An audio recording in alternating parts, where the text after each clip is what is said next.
நடைபெறுகின்ற நாடாளுமன்ற தேர்தல் உண்மைக்கும் பொய்யுக்குமான தேர்தல். வாக்குப்பதிவுக்கு பின் முன்னாள் அமைச்சர் KP முனுசாமி செய்தியாளர்களுக்கு பேட்டி. தமிழகம் முழுவதும் நாடாளுமன்ற தேர்தலுக்கான வாக்குப்பதிவு இன்று காலை 7 மணி முதல் துவங்கி நடைபெற்று வருகிறது. கிருஷ்ணகிரி நாடாளுமன்ற தொகுதியில் அதிமுக துணை பொதுச் செயலாளரும் முன்னாள் அமைச்சருமான KP முனுசாமி தனது வாக்கினை பதிவு செய்தார். தனது சொந்த ஊரான காவேரிப்பட்டினம் பகுதியில் உள்ள வாக்குப்பதிவு மையத்தில் குடும்பத்தினருடன் வந்து வரிசையில் காத்திருந்து தனது வாக்கினை KP முனுசாமி பதிவு செய்தார். பின்னர் செய்தியாளர்களுக்கு பேட்டியளித்த முன்னாள் அமைச்சர் KP முனுசாமி 18வது அமர்வுக்கான நாடாளுமன்ற தேர்தலில் எனது ஜனநாயக கடமையை நிறைவேற்றியுள்ளேன். காலையிலேயே மக்கள் உணர்வு பூர்வமாக வந்து தனது ஜனநாயக கடமையை நிறைவேற்றுகின்ற காட்சியை பார்க்கும்போது மிகவும் மகிழ்ச்சியாக உள்ளது. தேர்தல் ஆணையம் அவர்களது கடமையை முறையாக செய்கிறார்கள். அதிகாரிகள் எதிர்பார்ப்பது போல் 13 அடையாள அட்டைகளில் ஏதாவது ஒன்றை எடுத்து செல்ல வேண்டும்.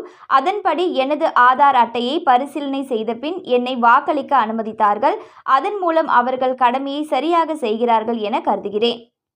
மக்கள் ஆர்வமுடன் வாக்களித்து வருகிறார்கள். வெயிலின் தாக்கம் அதிகமாக இருப்பதால் மதிய வேளையில் சற்று தோய்வு இருந்தாலும் காலை மற்றும் மாலை நேரத்தில் ஆர்வத்துடன் வந்து மக்கள் வாக்களிப்பார்கள். இந்த தேர்தல் பொய்க்கும் உண்மைக்கும் நடைபெறும் தேர்தல். மாநில அரசும் மத்திய அரசும் மக்களை ஏமாற்ற பல்வேறு நிறைவேறாத திட்டங்களையும் வாக்குறுதிகளையும் அளித்ததுடன் கொடுத்த வாக்குறுதியை முழுமையாக நிறைவேற்றாமல் வாக்குறுதியை நிறைவேற்றியதாக பொய் உரைக்கிறார்கள். பொய்யான வாக்குறுதியால் மக்கள் பாதிக்கப்பட்டுள்ளார்கள். ஆகவே இந்த தேர்தலில் பொய் காணாமல் போய் உண்மை வெற்றி பெறும். அந்த உண்மை அதிமுக என தெரிவித்தார். 18வது அமர்வினுடைய நாடாளுமன்ற தேர்தலில் என்னுடைய ஜனநாயக கடமையை மகிழ்ச்சியோடு செய்து முடித்திருக்கிறேன் என்பதை தெரிவித்துக் கொள்கிறேன். இந்த தேர்தல் எப்படி சார் பார்க்குறீங்க? அதாவது குறிப்பாக மத்திய அரசு தமிழகத்துக்கு செய்யக்கூடிய அந்த பிரச்சனைகளை மையப்படுத்தி தான் பரப்புரையானது இருந்தது. மக்கள் எதை நினைத்து வாக்களிக்கணும்னு நினைக்கிறீங்க? பொய்மைக்கும் உண்மைக்கும் நடக்கின்ற தேர்தல்.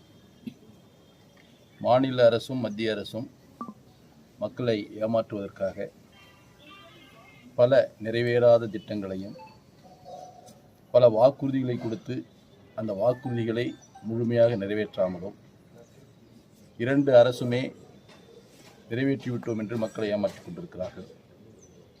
ஆனால் மக்கள் இவருடைய வாக்குறுதியால் மிக பெரிய அளவில் பாதிக்கப்பட்டிருக்கிறார்கள்.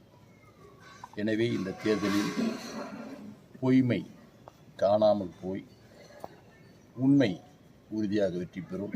அந்த உண்மை அனைத்து இந்திய அண்ணா திராவிட முன்னேற்ற கழகம் என்பதை தெரிவித்துக் கொள்கிறேன்.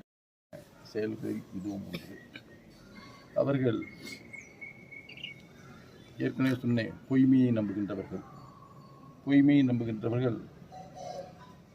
வன்முறையும் நம்பிக்கையின் அடிப்படையிலே செயல்படுகிறார்கள். இந்த பொய்மையும் வன்முறையும் எப்பொழுதும் வெற்றி பெற்றதாக வரலாறு கிடையாது. உண்மையும் நியாயம்தான் எப்பொழுதுமே வெற்றி பெற்றிருக்கிறது.